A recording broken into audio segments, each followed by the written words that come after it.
Dear Problema, hanga ako sa'yo dahil lahat ng pag-iwas at pagtataboy ay ginawa ko na. Pero nanatili ka pa rin sa tabi ko. Wow. Buti ka pa tumatagal at hindi nang iiwan kahit bad mood pa ako dahil sa'yo. Kaya lang, napapagod na talaga ako sa'yo.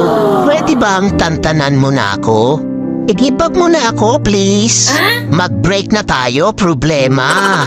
Hindi na kita kayang tagalan. Kaya, iba na lang mahalin mo. Mababaliw na ako kaiisip sa'yo. Pwede, ikaw na lang mag-isip sa akin. Ikaw naman mamroblema sa akin. At nakakapagtaka ka rin, Problema, no? Dahil wala namang nangyayari sa atin. Bakit nagkaanak ka? Dumami ka pa talaga. Pwes, hindi akin yan. Nagawa mo rin pala talaga akong lokohin, ha? P.S. Huwag mo na ako sundan o hanapin pa. Wala akong pananagutan sa'yo.